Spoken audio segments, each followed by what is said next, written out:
कोसी अंचल के डॉन कहे जाने वाले पप्पू देव की पुलिस हिरासत में मौत होने के बाद सहरसा में नया बखेड़ा खड़ा हो गया। सहरसा पुलिस का दावा है कि पप्पू देव की मौत छाती में दर्द की शिकायत होने के बाद इलाज के दौरान हुई।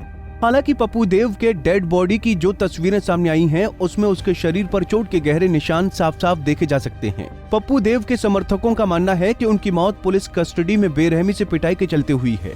वहीं सहरसा पुलिस ने इस पूरे घटना पर अपना पक्ष रखा है। बताया जा रहा है कि 18 दिसंबर को सहरसा में पप्पू देव का गिरोह एक जमीन की जबरन घेराबंदी करवाने की कोशिश कर रहा था। इसकी सूचना पर पुलिस ने पप्पू देव को गिरफ्तार कर लिया। इसके बाद पप्पू देव के गिरोह और सहरसा पुलिस के बीच फायरिंग हुई। इस बीच पप्पू देव ने पुलिस से बचने के लिए एक दीवार से छलांग लगा दी। इसके बाद से उसकी छाती में दर्द महसूस हुआ। पुलिस का कहना है कि रात को 2 बजे पप्पू देव को इलाज के लिए सदर अस्पताल के आईसीयू में भर्ती करवाया गया था। डॉक्टर ने बेहतर इलाज के लिए बाहर रेफर कर दिया था, लेकिन इसी बीच उसकी मौत हो गई। वहीं पप्पू यादव की संदिग्ध परिस्थिति में हुई मौत को उनके रिश्तेदार स्वीकार करने के लिए तैयार नहीं हैं। उनके एक रिश्तेदार शालिग्राम देव ने सहरसा की एसपी लिपि सिंह पर पक्षपात का आरोप लगाया है। शालिग्राम देव का कहना है कि पप्पू देव शुरुआत में भले अपराधी रहा होगा, लेकिन अब वो गरीब लोगों की मदद कर रहा था।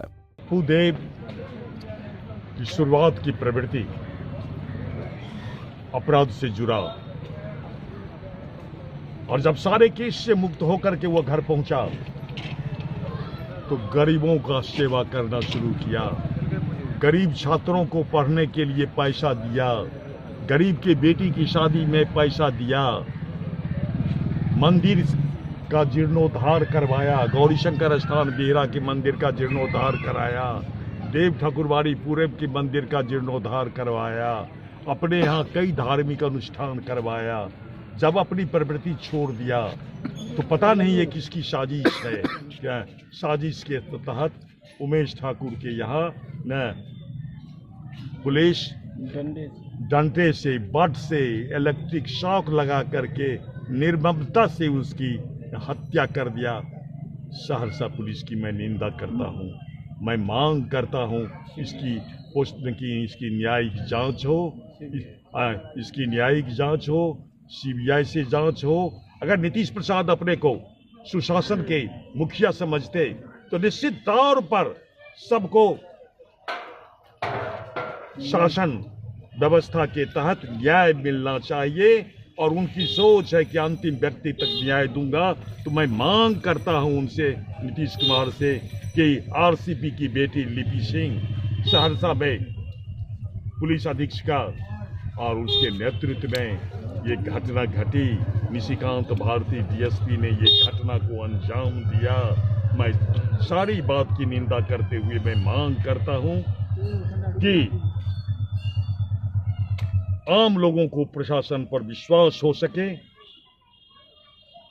नीतीश कुमार मुखिया पर विश्वास हो सके कि पुलिस भी अगर जायजती करती है तो उसे पुलिस को कानून के कटघरे में लाया जा सकता है। अगर ऐसा नहीं हुआ तो ये आंदोलन तेज होगा, और आज से ही इस आंदोलन का बिगुल फूंका जाएगा।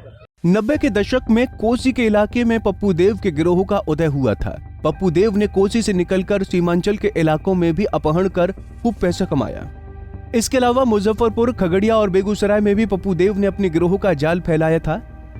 अब जिस परिस्थितियों में पप्पू देव की मौत हुई है, उसे उनके समर्थक पचा नहीं पा रहे हैं, लेकिन इतिहास गवाह है कि अपराध की दुनिया के हर बड़े नाम का अंत स्याह अंधेरी गलियों में ही जाकर होता है।